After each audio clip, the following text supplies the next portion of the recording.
Up to this point, you have identified the areas of your property that generate stormwater when it rains, how the runoff flows, and what areas generate the most amount of runoff. Now you can start thinking about adding stormwater management practices to your property to better manage runoff. There are many best management practices to choose from when it comes to stormwater management, but in this guide, we are focusing on the 6 that we think will be the most straightforward to implement. A rain garden is a depressed garden that uses mulch, soil, and deep-rooted native plants to capture, absorb, and infiltrate stormwater. Some benefits of a rain garden include increased groundwater recharge, improved water quality, controlled erosion and sediment, and it provides a habitat for wildlife.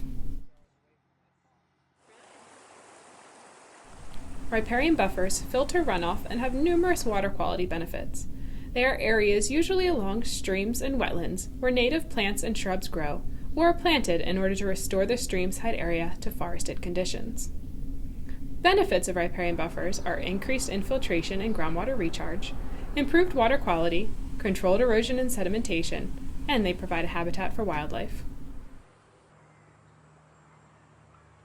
Tree planting is another best management practice that involves planting native trees and shrubs in order to restore a portion of your property to forested conditions.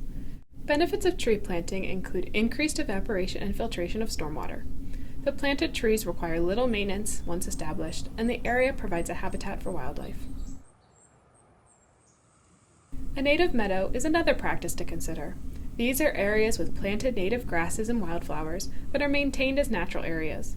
If you already have an area on your land that you do not mow, it could easily be transformed into native meadow. Benefits include increased filtration of stormwater to help filter pollutants. They require little maintenance, and they provide wildlife habitat. Another good practice is to use pervious pavers. These are building materials such as stone, concrete, or brick that have space to allow for the water to flow through them. These can be used in driveways, parking areas, or walkways. Benefits of pervious pavers are increased filtration of stormwater, increased groundwater recharge, and a reduced volume and rate of runoff. And the final practice we are going to mention is the rain barrel or cistern. A rain barrel captures rainwater from a roof and stores it for later use, such as watering plants or gardens. A cistern is a large container that operates the same way as a rain barrel. Benefits of these are that they conserve water and they capture the water in order for you to reuse it. With all these great options, how do you know which stormwater management practice is right for you? Here are some considerations that might help you decide which practices you would like to install on your property. If you would like to enhance your landscaping with flowers and other attractive plants, reduce the amount of time it takes to mow the lawn, or you would like to see more butterflies, a rain garden or native meadow can help you achieve these goals. If you don't have very much yard to work with, a rain barrel is probably the best choice. Rain barrels are also great if you have outdoor water needs, such as water for a vegetable garden, watering your lawn, or to wash your car. If your driveway needs repaved, consider using pervious pavers instead of traditional pavement. Pervious pavers are also helpful if you would like to give your patio a new look.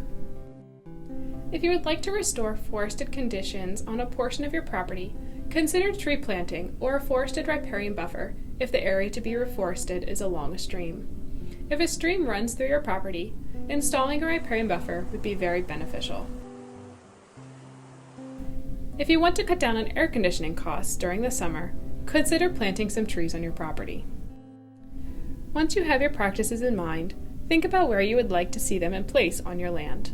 This chart shows some requirements that may help in deciding what practices you should choose and where to put them.